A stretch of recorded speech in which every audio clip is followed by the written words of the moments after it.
at? Where you at? Where you at? This brother dogs in the lab, and all the dogs in the field. Never get the dogs no tab. That be keeping it. All right, again, woof woof, another different beast, just different. Right. Dr. Doolittle soundtrack. Mhm. At this time, y'all like the soundtrack killers though.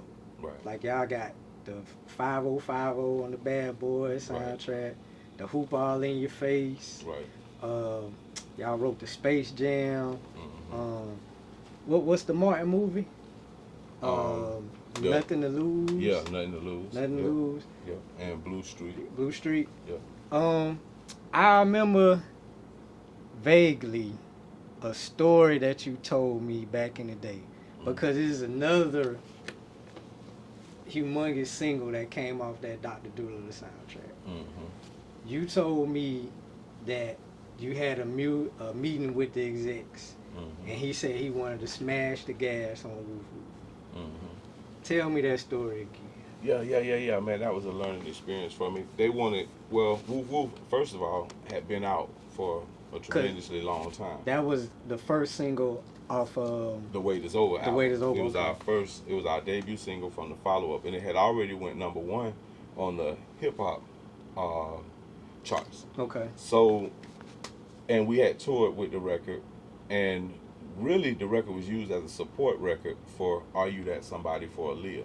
Exactly. Because she wasn't touring at the time, but the label would be like, hey man, we need y'all on that record, but we got another group that like Aaliyah can't come, but the 69 Boys, you got to see their show, and they got a song on the soundtrack too. So it was a double edge, it helped. So by that time, all this stuff had happened, and we had toured on the record, and they had put us on all this stuff, and they had took the record to #1, and now they was coming, because I learned that at that point, they don't even really listen to the music when it's that big of a label. They watch chart positions. Yeah. And when we hit #1, they call downstairs and say, hey, look, this record here, it's time to mash the gas on it. But we was like, man, we've been out here 8 months working this record. It's time to move on to the new thing, because we still in the hood at the parties, and we know that people want to go to the next level. But that was the biggest learning experience to me, that to learn, because we were independent, and then we were doing a partnership with a major. Big Sometimes you have to let, Big Beat Atlanta, you have to let them do what they do, because even though it moves slower, they was ready to put the budget behind it. Even though I had went #1 rap, they were going to try to take it #1 pop. Okay. But I was like, no, let's just drop the next single. And that was a bad call for me. So yeah, I learned from that. Yeah, I remember when you told me that, man, and it was just, I was in awe and I was in shocking, because your statement was, they smashed the gas on that Are You Somebody, and man. Yeah, It was, that was the difference in having a #1, because we still, like a #1 pop versus a #1 rap are two different records. And we could have, been that, but what was in the cards is in the cards. You live and learn, man. You Yeah. know, whatever God got blessed with you, you got blessed with you. And it still did what it was supposed to do. Yeah, You know what I'm saying? definitely. But with that being on the soundtrack, I know that was just a totally different thing. That's Hollywood. Right. That's not rap. Just like you said, the hood clubs and everything. That's Hollywood. What them parties was like. What them performances was like. Sex, drugs, and hip hop. Yeah. Man, I just got to interject right here, man. So we show up, and we in Beverly Hills, man. We at the hotel. I'm looking fast and slow. Man, these dudes pull up hanging out a Little Richard limousine like some wild adolescents. Now, Little Richard lived in the hotel that we would always stay in on Sunset. But I didn't even know they had became tight with Little Richard like that, to where if they wanted to go somewhere, he'll call his limo driver, take them wherever they want to go. Little Richard. Yeah, Little Richard, man. Dope. The king of rock and roll. Yes, Come on, that's man. my pa, Oh man. my God. Yeah, he stayed on Sunset Boulevard, man. Man. Yeah. That's And we was dope. young back then, you know what I'm saying? To be famous and be riding around California. I'm all out the car doing crazy stuff. Stuff you ain't supposed to be doing, you know what I'm saying? He was like hollering like, oh no, I couldn't believe I was hanging around Little Richard, you know what I'm saying? Yeah. At the time, so Yeah. Did y'all meet Eddie Murphy? Never met Eddie Eddie in person. Yeah, no. But my favorite meet, of course, was Tupac. And my We favorite. gonna get into that one. Oh, We gonna okay. get into Oh, that one. okay. I gotta say the best for last. Oh, I okay, gotta say the best for last. cool. Since we was on LA, I was just finna get I'm gonna get into that one. So, what them A-list superstar ladies was like, though. Say, ooh, superstar ladies. Oh man. starting with your first girlfriend, Nene from this and that. And And then just going on from there, you know? Oh man. Well, I had Tasha liking me from Escape. Mm. You remember that? She called me, Yeah. Oh, called man. me on stage at the award show for that. Hey, man, yeah, man. alright, man, we gonna move on. Yeah. Hey, man, I need to edit that since she married now. You know, appreciate it. We just living it. We gonna go on I to can go down the next. line and these women. You know what I'm saying? We on them D's and Bo's. We roll them 20 O's. 100 spokes, chrome and gold. Yeah, we serving them suburban dough. That could Billy on the candy paint. So stain, get a make it fame. Big leans and Mercedes Benz. Drop top with our shady friends. So deep through the Florida streets. AC for the Florida heat. We roll Lamborghinis too. Just like them boys out of Houston do. Cadillacs with a trumpet noise.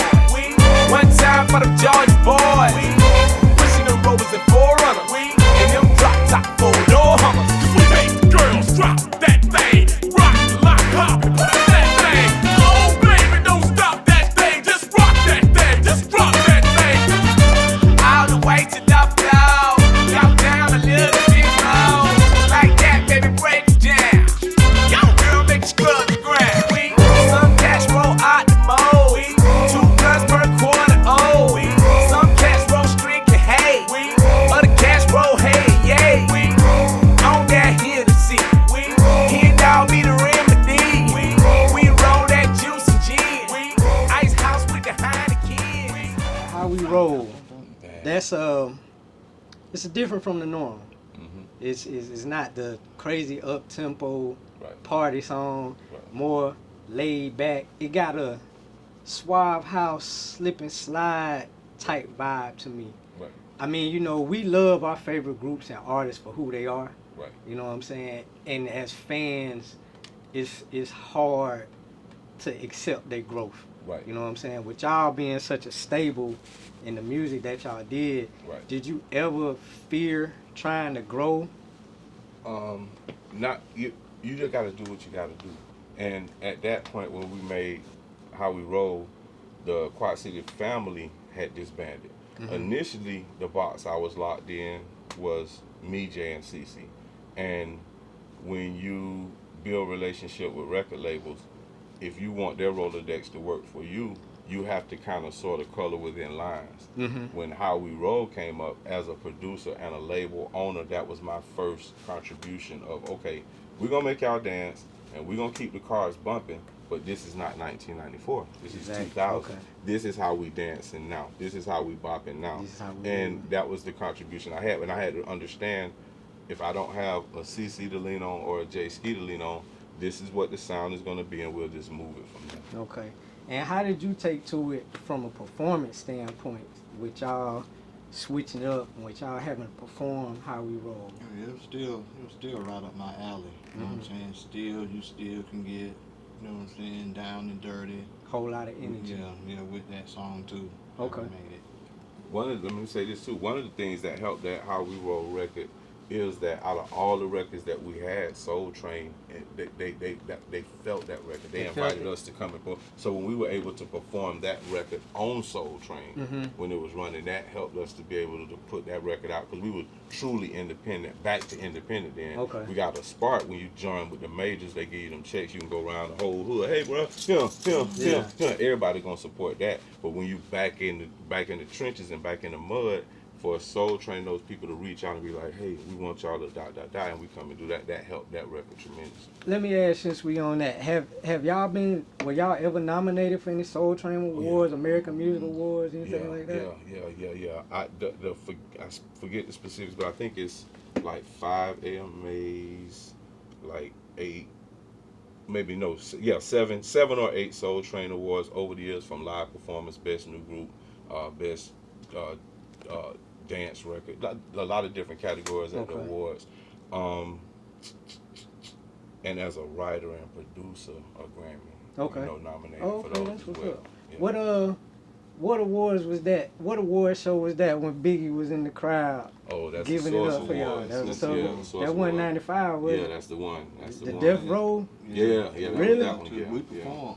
Y'all Yeah, performed? Mhm. Yeah, that's when Biggie was bopping to the performance. And the whole vibe that night, New York was like stone faced. But Biggie really, no matter where we was, dude always showed so much love. And the rest of New York was like, it's cool. All right, that's what's up. You know what I'm saying? But he was the king. yeah, it He was really what it the was. king. Yeah. Did y'all feel that tension that night? Oh yeah. Yeah, everybody. Oh, yeah. felt that tension. Yeah. Mm-hmm. Yeah, and it was really a man-made tension, because our first show in New York, it was a sellout. But if you listen to the media, they would make you think down south artists or West Coast artists didn't matter in New York. The streets of New York loved it. Man, as a matter of fact, I think it was called the Country Club where our show was. Wu-Tang couldn't get in. Dog, like, the club was swole, the fire marshal was there and everything. When they say Wu-Tang Clan ain't nothing to mess with, it was 2 big double steel doors with the wood plank. That door came down like paper. Wu-Tang Clan, they said they was coming in the club, and they meant that they got in the club. The doors tore off the hinges. Wow. That night. New York had mad love. Yeah, because I always say, I wonder if they like us up in New York. You know what I'm saying? I just never thought they felt like that about us coming from Florida. You know what I'm saying? When we got up there, I'm like, I like New York now. You know what I'm saying? I really like y'all guys, man. This is serious. You just didn't really know just because of what they show you on the radio, on TV, and stuff like that. I always look at it like this, because, you know, just being into music like I am, I kind of understand it. I get it. You know, I got an analogy. It could be a good one or a bad one, but this what I ride with. It's like red velvet cake. If your grandma made she made the first red velvet cake recipe, good, bet. She take it to her friend in Florida and they put pecans on it. She gonna be like, well, that ain't red velvet cake because it's not the original. Right. But I always just felt like the streets I always respected. Because you hear the stories of Method Man.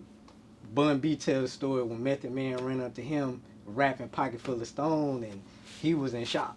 You know what I'm saying? To see Biggie jamming out to y'all music, Right. then, you know, so it's a respect. And that's refreshing to hear that they rock with y'all. Right. Well, excuse me. Even if you didn't rock with us, hip hop is such a competitive sport. It's like football or basketball. Correct. If there are top 10 spots at the top of the charts and a name keep popping up in front of yours, even if you watch the Notorious Big movie, when they show his chart position at number 1, we're number 2. So we were constantly battling with Bad Boy or Bone Thug or The Brat or So Def. So those people are like, hold on, who is this? They got to look at game film too to know what's going on. Yeah. See what I'm saying? All right. That's dope, man. That great story, man. That's dope. Appreciate it. It's a beautiful day in the city. Matter of fact, it's the biggest weekend of the year. Freaknik, baby! Shout out to all the out-of-towners in the area. Y'all like to call it Freaknik, but no matter what you call it, Freaknik or Freaknik, don't forget the golden rule. What happens at Freaknik stays at Freaknik. Tonight I'm finna party like it's Freaknik. Old school dunk, bass beating down Peachtree. Women got on swimsuits, but it ain't beach weed. Nah, this the Freaknik, home of the sweet pea. Toot beat beat, traffic all backed up. Air in like girls jumping out to bag it up. Shout it, baby, daddy say he going home. Packing up, she done got the Freaknik straight with the hang it up. He ain't never lied. This Freaknik vibe. Get live. Everybody outside, look at him. There's one rule for me and my crew. What everybody do is what everybody do. Cause what happened at the Freaknik, stay at the Freaknik. Ain't no coming home rehearsing sneak peeks. Talking about me and the crew. If you gon' Party like it's Freaknik. Yes, sir. I want y'all, both of y'all honest opinion. Y'all ever think that feeling gonna come back? Yeah, I think. Just the whole party, cause the club party scene is just tore up now, man. I think the party scene is coming back with the bass music. Everybody wanting to dance right now, you know what I'm saying? Everybody making dances, dance challenges, everything. So everybody really wanting to get that energy off right now. So I'm seeing it coming back. I see it. Okay. Yeah, and I feel too, I want to add to that, I feel that it's coming back too, but grown people are growing up. Yeah. Exactly. Meaning it was so long that, you know, our era, like Busta Rhymes said on the BET Awards, like the unks is still fly from that era. But what the unks forgot to do, whether it's a DJ or whoever, is they forgot to grow up. When I was 18 through 21, my desire was to go into the 25 and up nightclub that I couldn't get into. Yeah. So during that time, DJs graduated. Once they got through with that era, they moved to the grown folk club and kept these grown folk spot open. But what happened as nightclubs became mega Walmarts, Yeah. you know, it bought the aunties with the youngins. So now you got, you know, all this kind of different energy now. So I think Freaknik, as we knew it, comes back as a big party. BCR, as we knew it, is a big party, but it's just jazz in the gardens. Okay. It's just Funk Fest. And then Freaknik itself, it not so many people that remember Freaknik, because if you watch the Tootsie Roll video, that is Freaknik. We shot it there. Oh, word? Yeah, the original 94 video. Magic jerseys on. Yeah, that's well the Magic part that was in Orlando, but the FAMU part where all the people outside and the hockey jerseys, that's Freaknik 94. So all that kind of energy when you take grown people that go to venues the size where it's that intimate setting. When we do these 90s parties and it's 200 to 300, 400, 500 capacity, the energy reminds you of old Freaknik. Yeah. Or when you go to a 21 Savage event where the energy is directed the right way, then you see 6, 7, 8, 9, 10,000 people with that Freaknik energy. Yeah, that's what's up. I don't party too much now, man. I ain't got old and whack. You know what I'm saying? I'm a basketball dad. You know, I thoroughly enjoy it, and I appreciate y'all giving me that invite for the 21 Savage birthday party. And y'all live show was off the chain. That was the best performance there, I think. Appreciate it. What's the motivation? Like, y'all still going, putting Man. on dope shows, still making music. What's the motivation? My motivation is the people that believe in us. In life, nobody owes you no investment of their time, their money. The woman who stay home and wash your dirty drawers before you make it. Nobody owe you that. So if anybody invests their time, their talent, their skill, and their belief in you, you owe it every time you get up to the plate to swing for the fence. Yeah. That's my motivation. All right. My motivation is the fans. You know what I'm saying? To keep driving me out here to give it to them like that, because that's what they looking for, and I don't disappoint. All right. With that being the new single that you guys pushing, tell everybody how they can listen to it. How they can Oh get to it. man, Party Like It's Freaknik is coming out off our first studio album in over 20 years. It's the Notorious Bass. But right now, if you want to stream something from the album early, you can check out our new single Grown Zone featuring the Yin Yang Twins. You can check out our single Whoop, because I know y'all feel a Whoop coming on. Or you can check out any of the new music, any of the classics on wherever you stream your music at. Also follow us on IG, official 69 Boys with a Z. On Facebook, the 69 Boys fan page.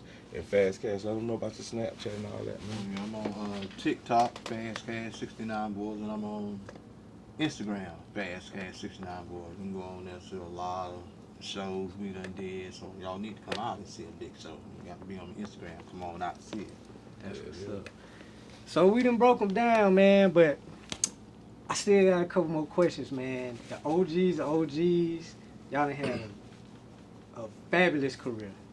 A career to die for. From 94 to now. With it being the 50 years of hip-hop, what was y'all most favorite time? You want to go first? Most favorite time? I don't know.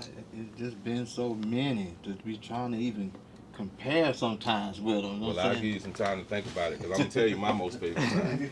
It was, you know what, and it's two stories. I'm going to tell real quick. One was North Carolina. It was our first show after the fairgrounds. Mm-hmm. Well, we went up there, we got the energy. We on the show with the Fugees. Oh man, it was so many hip hop groups, I forget, but I think it was Homecoming for maybe been Raleigh Durham, some school. So we get up there and we came out there, we giving it up. I was like, what is they doing? But that was so fun because that night it humbled us so bad, dog. And then we went back to the drawing board and we played it again probably like 6 months later, and it was on and popping. The second favorite moment, and that was a learning experience for me because I like to learn from those. But the second favorite moment was, it was another letdown, but it was a good letdown. So we left the Sunset Park premiere. Tupac had just got out of jail. We in the mall, and the release party was in this mall Magic Johnson had just bought, and Tupac walked. Yeah, the Magic Theater. So and Tupac, and the movie was in Magic Theater. So Tupac walked.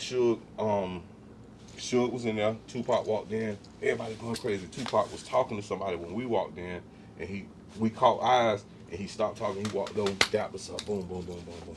We did the performance. All the girls that came now. The mall live. It just closed, but people see this action. Plus, it's in LA.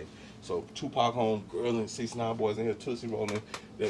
Bruh, we leave. We got some of the baddest babies. Cali got the offer. You understand me? Oh my goodness. It's our limo. I'm talking about, and they going back. We told them where we stand. They going back. Oh yeah, y'all over there. Oh girl, come on. The car's loads full. We in our limo. It's about 10 cars behind our limo. Yeah. Tupac pulled up in his Rolls Royce right beside us with the drop top. 19, the old 19. black one, the old black one. With He the was white driving. leather. His shirt open now. He got his jacket vest on. He drove that shit all over the curb. and then his music loud. He made a left turn, every car with them girls behind us here. We look back. It was nothing. It was not backed up for us. It was nothing. We like, well, damn, man. Well, at least it was a J, man. At least it was one while it lasted. At least it was pop. Yeah, huh? At least it was pop. At least it was pop. Pop. Man. Yeah, but they scared off, and that was another Like, thing down. man, But it was Pop. fun that night. Yeah. Pop, one of them dudes. You Well, just gotta. but my heart was so sad. You got it, Straight bro. up. Straight You up. got it, bro. You got it. Two more things, then we're gonna get up out of here. How y'all feel about the state of Jacksonville music now? With y'all being the first big superstars coming out of there. Well, I always like to make sure people understand Jacksonville music legacy. My influences was Mama Do and She, who was signed to Sony. She had a record called My Suzuki with the Boom, and a group called Doc Box and Be Fresh that was signed to Motown. And this was all during the New Edition era. They had a song called Slow Love, and that went gold. So those were like the first people from Jacksonville that I knew, because if you made it to BET, you were national to us. And they both were on BET, and they both were on major labels. So to be able to play a part in the growth of the Duval music scene is a blessing. I don't ever want to take credit for. I only take credit for my part.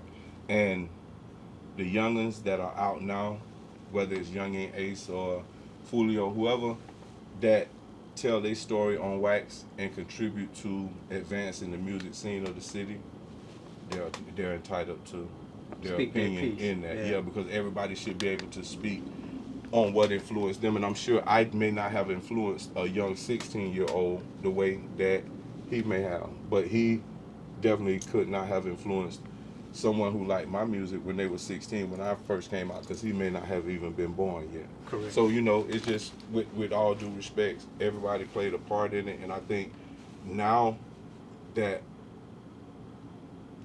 I'll say this in all fairness, if you want to understand the level of violence in a city, then learn to understand the programming of that city. And what I mean by programming, not just on radio, but in nightclubs. If you got a lot of killing in your city, let's take it back to the 60s. When DJs was playing Marvin Gaye, Tammy Terrell, The Temptations, The Spinners, my granddaddy had a baby from her, my grandmama, her over here, Barbara. That's when Barbara started calling Shirley. The programmers over the country was programming Communities to Love. Moved to the 70s. When people was driving big Cadillacs and Pimps was on the corner, Curtis Mayfield. they was playing Curtis Mayfield. They was programming the community to do what it does. You understand what I'm saying? So the music scene in Jacksonville is now how it is because the powers that be choose to program the city that way. We could program the city to where we could be the host of Jazz in the Garden. But is the city being programmed to that, or is it being programmed to chase the youth? Which the only reason people still say hip hop is a young man's game, because that's who it's easiest to rate. Exactly. Once it's time to renegotiate the deal, whether you're Method Man, whether you're 69 Boys, and you have that knowledge, nobody's motivated to come back to the table. Hell, Kodak Black just said it, like, he had to renegotiate with Atlantic, but he ended up having to go get a bigger contract somewhere else, because nobody wants to renegotiate with a person that has more knowledge than they did the first time. Yeah. Great analogy. All right. How you getting the Jay-Z Can I Get a video, man? Like that's a crazy cameo. It's just like three will just pop up. Yeah, Jay-Z, man, we was at a show, and they called. That's one thing about Jay-Z. Jay-Z is like what the cusp was, and we were number one on the charts. Woo Woo had just went number one. So he reached out and was like, hey man, I'd like to fly you out to cameo in my video. Flew me out there, and then I never get a face-on shot like everybody else, because right before they shooting my scene, the director came through. He like, all right, listen, on this tape, nobody looks in the camera. I don't want to see that shit. Don't do it. So I'm like, I'm jamming. I'm like, and then I know Jay-Z them looking at the video like, we done flew this dude out here first class. Man, even when them dudes was in the like low just coming up, everything was first class. I'm talking about who ain't even got no major deal yet, and flying feature artists out first class, putting them in these palatial hotels. Like, dude been doing what he been doing for a long time. That's what's up. Yeah. That's what's up. All right, man. I can't thank you guys enough Y'all are part of the reason why I created this platform. I just want to sit down, talk with legends, reminisce, and I want to hear these stories. I appreciate y'all. Man, thank you. 69 Thank you for having boys in the building. True blessing. I enjoyed it. That's what it do. me. Appreciate it. Thank One you, brother. real. Yes, sir. One fan. And that's it. Episode 3. In the yo. If you ain't like and you ain't subscribed, go and do that. Y'all hold it down.